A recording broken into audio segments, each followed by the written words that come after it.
Okay, so we're going to shift to a dialogue that involves the full audience here. And to assist us with this session, we have Nancy Rawson, who has just joined. And Nancy is the Vice President at Monell Chemical Senses Center. And Nancy also serves on the IFIN's Board of Trustees. So we are in favor of that. So Nancy, with your experience, we asked you to share some remarks on some of the concepts that were shared today. And I will show your slides here. Great. So I'll go through this fairly quickly so that we can have some good back and forth discussion. I thank the speakers for very nice presentations on the culinary sort of an approach to solving this very challenging problem of salt reduction. And what I'm going to do is highlight a very, very high level of what we know and what we don't know. And then we have some questions for the audience as well. I think it was clear from the presentations that there's a lot that can be done to help offset salt reduction by using sensory interactions.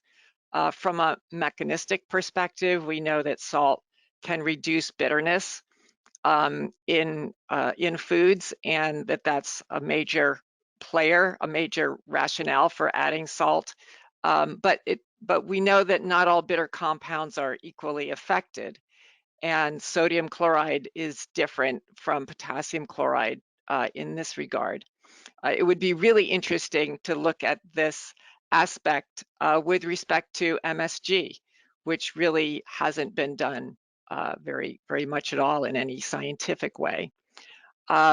We also know from a very recent paper that came out that salt can enhance detection of glucose by promoting transport through the glucose transporters into the taste cells. And this is a new area for more research opportunity to better understand the relationship between salt and sweetness, or salt and the caloric effect of sugars. We had a very nice example of how salt influences texture in the breads that Aubrey talked about, and that can go both ways. We know that the visual, the auditory, the textural impact of foods can really influence how people perceive saltiness.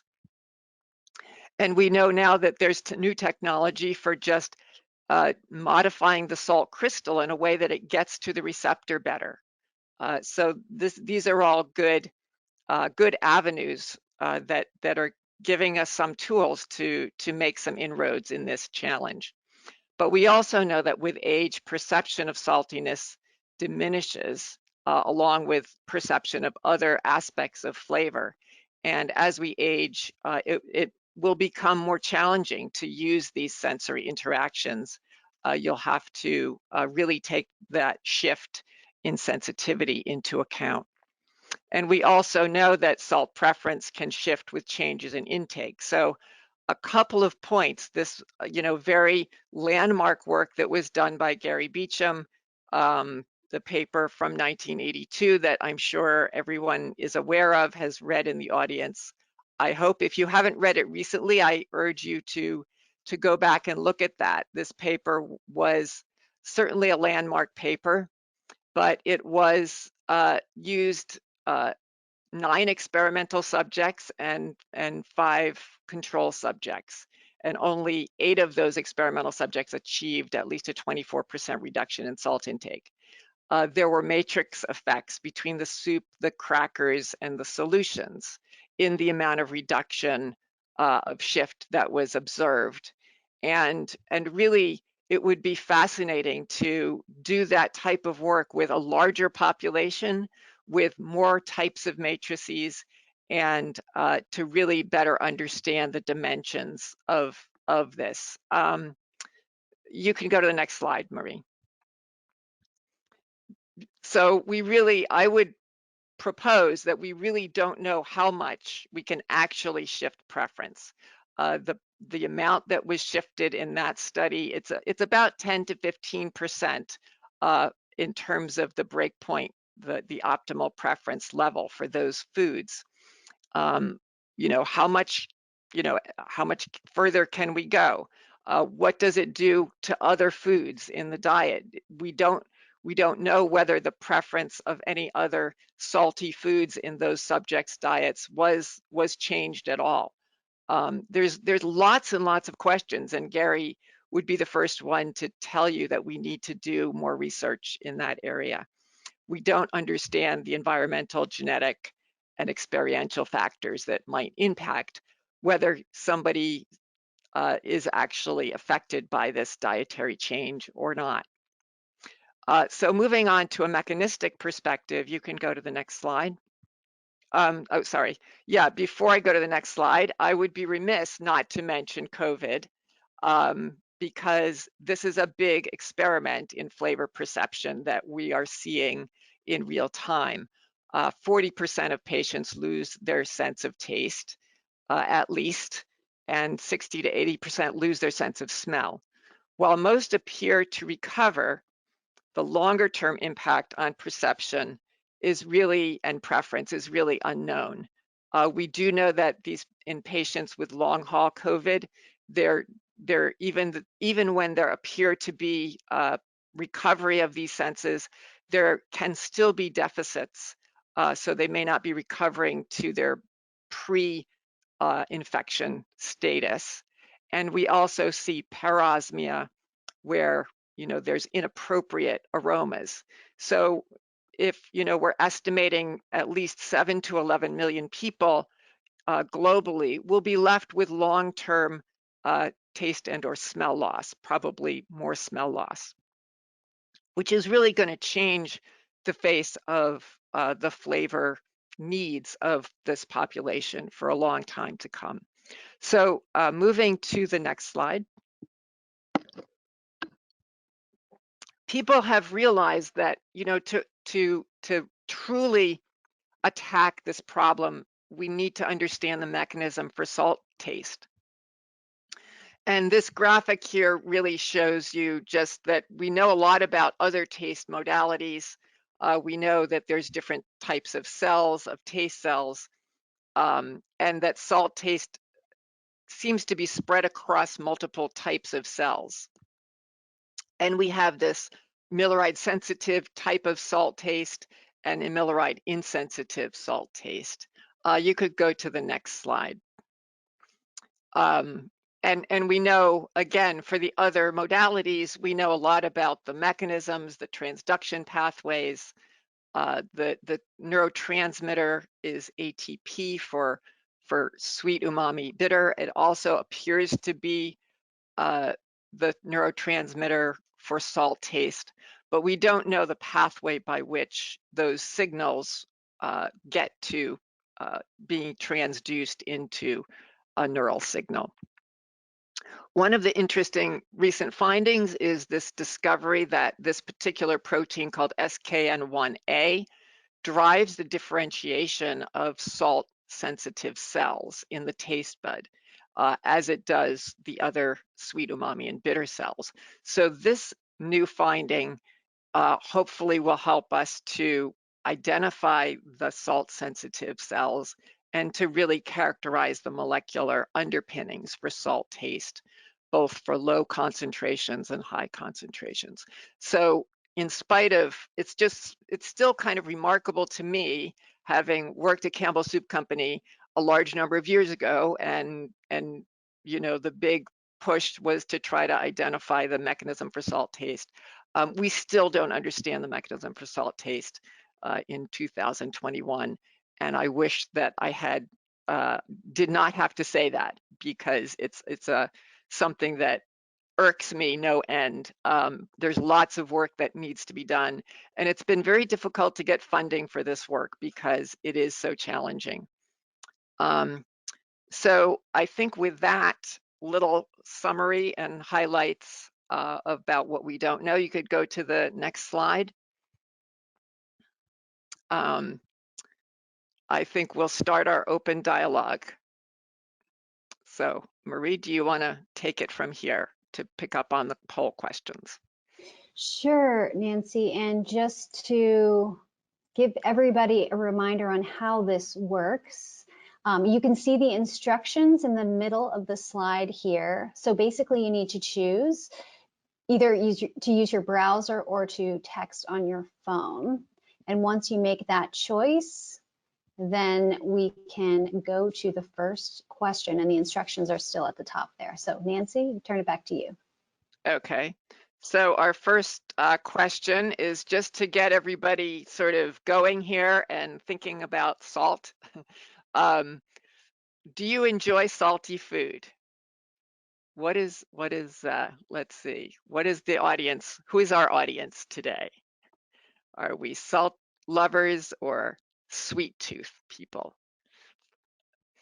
If I answer this, I would be more of a sweet tooth, except on those days when I'm craving salt.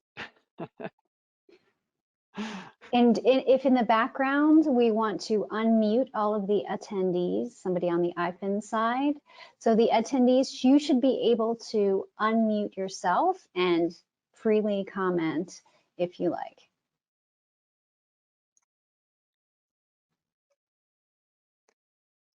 Okay, wow, it does look like we have a preponderance of salt lovers in the audience. I guess that makes sense. That's the people that come to the session on salt are the salty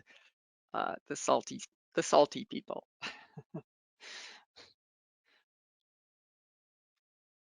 Okay. If we have also, I think there were some questions, other questions for the other speakers. We want to make sure that we get to those. Let's move to the next poll question. So this is going to get more into your knowledge and maybe help us as we think about areas for more work going forward. Which one is the greatest challenge? I think the bread was really interesting in terms of the impact on texture that we see with the salt reduction, which you know, as a baker is no surprise.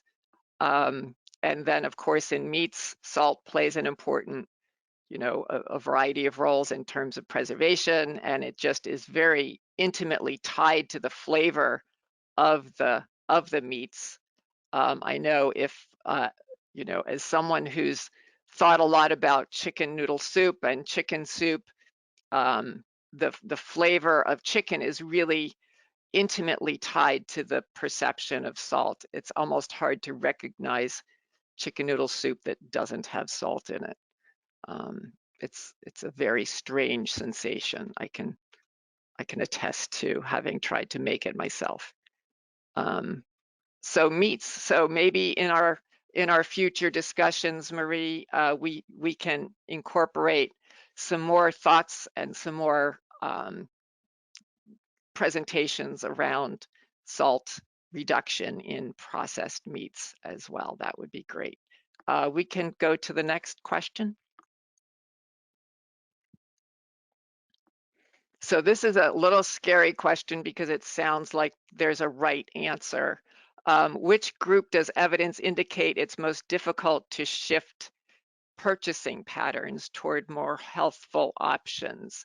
And so here I'm going to rely on you in the audience being the experts as having tried to do this in different types of products. So I may throw it back out to the audience for someone who's responding to this. It looks like between 1965 and 1980 is the hardest group to shift, closely followed by those born before 1965.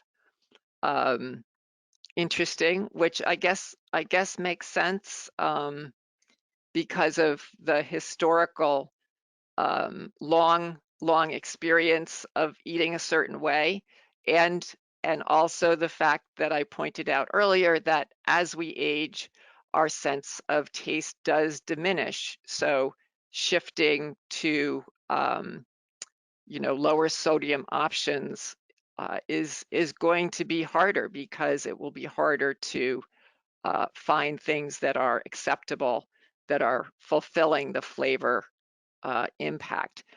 Is there anyone from the audience who'd be interested in commenting on that particular age group from your experience? Let's see, I can't tell if anybody Yeah. is. I'm not sure if the unmuting is a little tenuous. So people can also type into the question box if you like. Yeah, if you want to make comments in the chat box, that would be fine too. We can try to monitor that, but I think it would be interesting to hear from some of the folks out there what your experience is in this area. It seems to me that we could do with more attention to the flavor perception preferences and ability to substitute different sensory experiences in that, especially in those populations, those older populations, and better understanding. And the other point really is that as the people who have had COVID, even when they appeared to recover, as those people age, uh, we would expect that they will be at higher risk of losing their sense of taste and smell, because these senses have a finite number of regenerations that they're capable of. So every time you get hit with a virus or something that causes a loss of sensitivity in your sense of smell, it increases the risk that you will lose it either permanently or have permanent reduction when you experience another insult of some type, whether it's a virus or exposure to something, or allergy, ongoing kind of infections. On that point, Nancy, there were a couple of questions about reduction in salt perception with age. And so you just gave an example of continual insults possibly having an effect. So the question was, why is there a reduction with age? Is it what you just mentioned? Is it also olfaction, changes in olfaction that cause the reduction? Right, yeah, so good question. So these systems are remarkably good at regenerating. There are stem cells in both the taste buds and in the olfactory epithelium that can divide and differentiate throughout life. But just like our skin doesn't regenerate so well when we're aged, our taste and smell systems don't regenerate quite so well either. So it's really does seem to be a case of sort of a finite number of regenerations are possible, and the higher the number, higher the need for regenerating, the higher the likelihood that the next time you need to regenerate, it won't be quite as complete or quite as effective.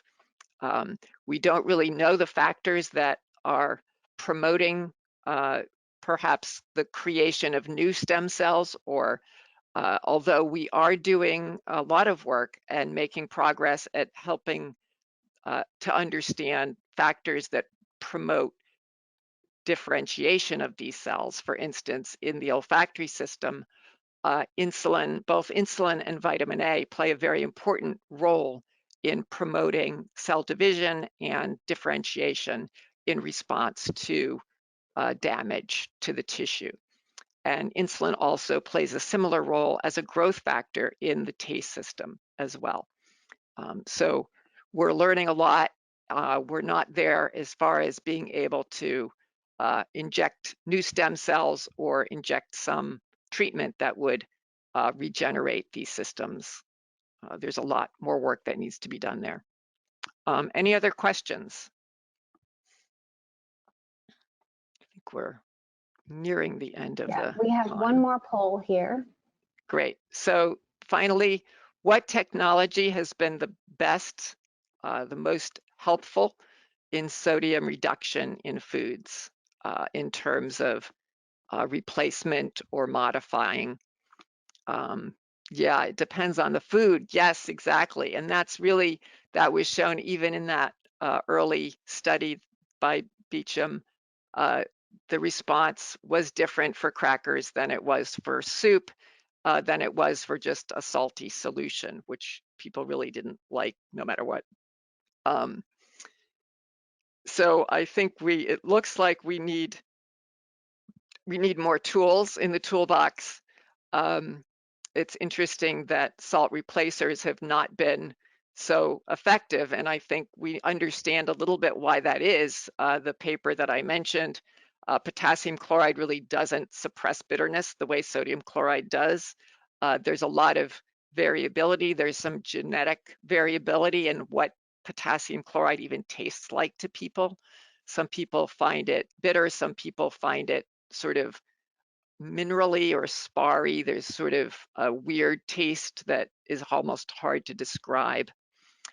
I do think that the MSG and savory components of adding that is a really good idea, and there's a lot of work that is worth doing there. I was interested in Aubrey's presentation where you had the savory component. Did people find that acceptable? If Aubrey's still online here, I didn't see if you asked about liking, but did you get any insight into whether that savory aftertaste that wasn't present normally was something that people thought was good or neutral or unpleasant? So in descriptive analysis, we don't ask any questions about liking. The people that we have consuming the samples, they are trained in a way to objectively rate the samples. And so in those cases, we avoid those questions, although we have been recently conducting some consumer testing so we can get answers about if that savory taste had any impact on the liking. Mm-hmm. I'd be interested. It does make sense. We know that congruent odors or flavors can enhance the perception of a taste. So, fruity aromas can enhance sourness or sweetness depending on the product type. And certainly a lot of foods that do have a savory flavor do naturally have salty taste. So there is an association there that probably works in your favor to help offset that sodium reduction that's going on. So I would encourage that, but certainly there are some foods that maybe savory aftertaste would not be such a good thing on, or would just not fit well. So I think that brings us to the conclusion. Are we about at time, I think? Yeah, thanks, Nancy. I think we're about at time. So thanks to all of our presenters and for everybody participating in our polls. So we are going to take a break now and let everybody grab lunch or address other issues. We're going to reset the system, so that means you'll be kicked back out. Join again with the same link at 1:45, and we will continue with our next session. So we will see everybody then.